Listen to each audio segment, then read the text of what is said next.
Like, hey, so what side of the room would you rather be on? And really, what I was saying is like, please don't pick the window. Please don't pick the window. Please don't pick the window. And her answer was, I don't care. I'll take that one. It was closest to me.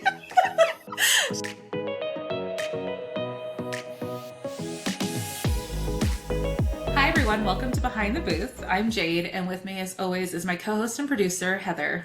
And on this channel, we talk about our wild stories as Comic-Con vendors. And today, our topic is actually how we got together, how we got into this, and became the dynamic duo that you see before you. So, like all great stories, Heather and I started off with kind of a rocky start. When we first met, we met over the phone, email, then phone, and I'd had some bad experiences with people that were in the role that she was in at the time. And so I was kind of like setting the tone of I was not going to deal with that same situation again. It was kind of hilarious because I was virtual assistant at the time, and she basically was like, "I'm not going to take your crap." I'm like, "I don't have any crap. I don't know Yeah. what's going on." I was a little traumatized by the person that was in that role before you, and I had like had enough. So it was like a bad relationship start off, all the baggage from dealing with this last person was like in her face. And then it kind of, we didn't meet each other face to face for like 6 months, right? Right. Yeah, because then we met at a convention down in Denver, for Did. a mutual mentor of ours. And we actually became pretty fast friends. Like for Yeah. me Well, anyway. it You was a friendship of convenience, and I'm going to throw that in there because you were driving what almost 2 hours to get to this event, Yeah. and at the time I wasn't a morning person at all. Now that I've done events, I've become one by like force and coffee, but at the time I wasn't. So she's like, she's got kids and she's super chatty and excited in the morning, and I was like, please die away from me. But then I found out she was doing all this extra driving, and I was like, why don't you just meet halfway where I'm starting from, and I'll drive us both. And immediately she's like, "Oh my God, are you sure? Are you sure that's that? Because that would be great." She's like, "I can pay gas." And I'm like, "You don't have to pay gas. Just keep me from running into, a guardrail at 7 a.m. That'd be great." Yeah. And it was really fantastic because I'm not the kind of person that asks for help all the time. And so for her to just be like, "Hey, yeah, we could do this together." And then I don't have to, I hate driving in Denver. I hate driving Yeah. in cities because I'm just not used to it. And so that stressed me out so much. And so that was a huge thing. And then I just, talked your ear off. Yeah, and we had to pay for parking. And Yep, so I believe you bought me lunch to pay for parking, I if think I'm so. not mistaken. And we just kind of like hit it off and it became a thing. And then I just started inviting you to do things with me that were all business related. So the first time we shared a living situation together as, what did we call it? Convention wife, convention husband, I whatever. can't We put remember. labels on things sometimes, but Hmm. as we were a convention couple, the first time was at the Embassy Suites, right? Yes, it was. Yep. And that was pretty fun because I'm a very organized person. And I am I need not. things. I do have some ticks and things how I like things. I do have uh, a compulsion, for lack of a better word. And it's not like the cute way of saying like, oh my God, I'm obsessive compulsive. No, I actually am. And I do have to work on it every day. And so I have things that I like, but I didn't want to put that on Heather because that's a lot, again, baggage to throw in her face as soon as we're checking in. So I tried to put it in like polite, subtle, cute ways of like, hey, so what side of the room would you rather be on? And really, what I was saying is like, please don't pick the window. Please don't pick the window. Please don't pick the window. And her answer was, I don't care. I'll take that one. It was closest to me. she did. She picked the one closest to her. I don't care. It's that one. So then that became our initial thing. So now, whenever we check in, whether we are checking in at the same time or she has the key or whatever, because now there's digital keys, they're so cool. She takes the one farthest away from the window. Yep. And we had to do that with a lot of stuff. We had to do that with like the towel rack. We had, because Hmm. I mean, how many showers do I take a day, Heather? Like 12. 12. It feels Yeah, like it. it's a lot. I do shower a lot. And I told her this when we started unpacking originally. I was like, so I have a thing with cleanliness and I am a germaphobe. I take a lot of showers. And I thought she was joking, man. Yeah, I'm sure you thought it was like maybe one or two a day, Yeah. kind of thing. Yeah, no, it's several showers a day. And so I rotate towels. So there was not even like, oh, I'll take both hooks. Then I had to figure out what side of the sink does she want. It was like having moving in with like a boyfriend Mhm. the first time, or girlfriend, or other friend, whatever friend you want to move in with. That's what it felt like the first time. So I'm like, okay, what side of the sink does she like? What side of the? And she gave zero asses of rats. Like she's like, I don't care. And I'll never forget this. The first time I felt my heart kind of stop was when she was unpacking her bag. Now, I pack with compression cubes. Everything has its place. Everything's folded very tight and nice. She opens up her bag and it just looked like she threw her laundry basket in it. I kind of did. And I was trying not to look because I don't know her that well. It's not going to be like, oh, I have those underwear too. I didn't want to be like that creepy person. So, but I saw that. I was like, oh my God. And I was like, okay, it's not there. It's not there. If I don't look at it, it's not there. It was like having a monster not under your bed, but on top of your friend's bed that you're pretending that isn't there. So that was that situation. And as I'm unpacking, she looks over to me and she's like, which drawer do you want of the thing? I'm like, oh, I don't use drawers. I'm like, And she, okay. yeah. And the thing is that other people's things have been in those drawers and I don't let my things touch. And she's like, cool, I'll take the top two. And she's like throwing things, like organizing. It looked like watching a Muppet do like their laundry. And that was my first experience with how Heather organizes. Yeah. Well, and like since then, I feel like we have gotten to almost a science. Yeah. Like, but you have to have. So here's part of what we wanted to talk about with this as well, because we had those first initial times where we were together and we were in hotel rooms, we were figuring it out. Like Mhm. at this point, we have gotten it pretty well down, especially just with each other. Like we do it Mhm. really well, figuring out. I mean, like we were saying, like stuff in the bathroom, you have all like battery powered stuff, so you don't have to Mhm. have a plug in the wall. So my side is wherever the outlets are, like crap Mhm. like that. But we just know. But if you are going to do this with somebody, if you're going to have them as your convention booth buddy, whatever, like it takes time. Like Mhm. be honest with each other.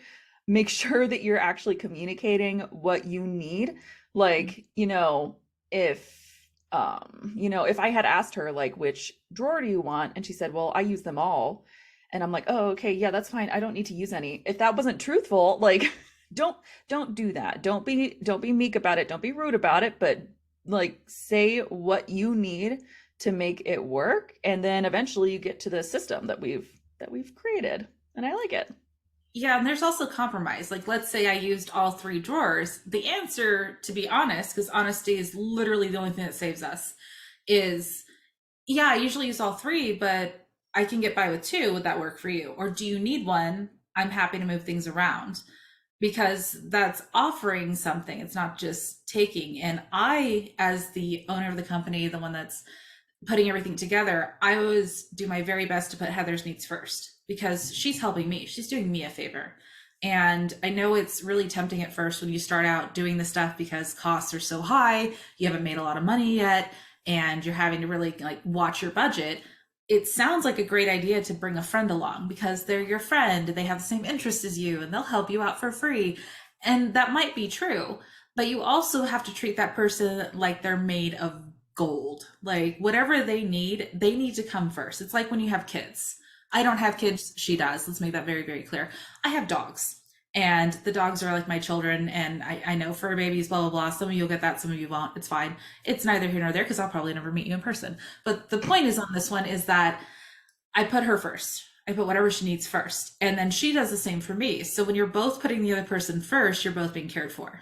Yeah. And that was something I learned by being married. And my parents are both Marines, and that's what you do is you put other people before yourself. At least that's what they taught us.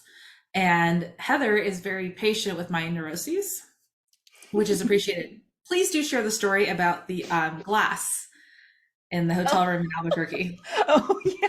Okay, so you know how in every hotel or most hotel rooms they will have like glasses on their little coffee station or whatever. I had gotten one out for me because I think they're gonna be fine. I trust the hotel. Maybe I shouldn't, I don't know, but I do. And so like I had gotten it ready and because I was there several hours before she was, because she had to be on the convention floor.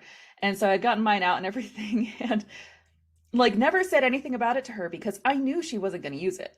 I knew that she would never use it. And by the last day, like we're checking out, she goes, "There's glasses under here?" And I'm like, "Yeah, I knew, but I knew you weren't going to use it." And she's like, "No, I wasn't." It So, really wasn't gonna. so we got to that point where I was just like, I know she's not going to use that. If I thought she would, then I would have informed her. But I was like, she's not going to use that. It's all right. Yeah, and especially since COVID, when they always provide the rooms with, things that are already sealed, that's what I was used to using anyways. Yeah. I would never use the glasses. And part of that is because I have had friends who have been in hotel maintenance, and they say to clean the glasses to make them look nice, a lot of times they use Windex. And I could taste the Windex on the glass, so I didn't care for it. Plus, it also means they touched it. Yeah, I know, like that, gross. And so that's how I feel about it. And I try not to be too weird about it. I mean, I don't carry a flashlight, with the little black light on there and check all the sheets and stuff, because I think that would drive me absolutely crazy. Yeah. There's a certain amount of trust there that I have to have at the hotel. But I have gone to rooms where there's been something wrong with it, and I just ask very politely, could I have it fixed? And 9 times out of 10, they're really nice about it. So, but when you have somebody that is like that, which happens a lot with creatives, it happens a lot with A-type personalities, which I am not A-type, but I'm a perfectionist. I am a creative, but I'm also very logical. So that's a little bit of how crazy I am with how that works. And Heather's just really stable. She's like the rock to the river, like just kind of goes with it and then is there for when the river loses its shit. Yep.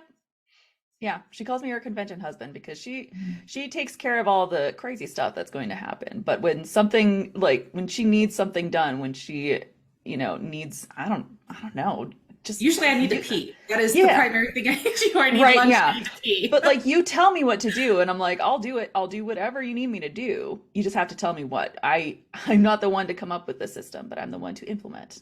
Yeah. And she has a great memory too. And that's really important, is when you set these things, if you have a bad memory, my husband has a very bad memory. He has to write them down, has to become practiced. He has to really, really learn it. I got lucky with Heather. She remembers what I say, which is great, and can follow basic directions. But there is that dynamic between the two of us. I do call a lot of the shots. It is my business. It is my investment. But with that balance is, what do you need? Yeah. I will take care of you. What do you need? And then it becomes mutual. So when you're looking at this option with other people, bringing in friends and things like that, make sure that the dynamic is very clear on what's changing. Communication is going to be the only thing that's going to save that relationship, for sure. And really just looking at it as a team. You have to be a team, or else it's just, you do this for me, I do this for you. There's not a team there. It's very about me. Yep. Be honest with each other and make sure you know where your boundaries are and figure out exactly how this is going to work for you. And I'm going to tell you, because I am not the vendor, I am the support. For the vendor, if you're going to be looking for a friend, look for somebody who does want to go to these events. I love going to Comic-Cons. These are my people, bunch of nerds. I love it so much. And I enjoy going to these events so much. And so look for somebody who enjoys doing that, but is also responsible and has a good head on their shoulder. I'm just saying, you know exactly what I mean. Don't bring an ass hat, is what she's saying. Exactly. Just because your friend is super nerdy doesn't mean that they could handle all the things that you possibly need them to do, to be your support. So be mindful of that. But yeah, it's been a lot of fun, and we're excited to keep going with it. We have quite a few coming up this year, so that's really exciting. But so yeah, that's a little bit of an introduction to who we are, how we met, how we got into this. And we're so excited to keep going with this and keep sharing all of the amazing things that we've been learning at all of these conventions. And yeah. Please join us for more wild stories from Comic-Con vendors, and a special thank you to Nerdy Girl Podcast for sponsoring this episode. We'll see you next time.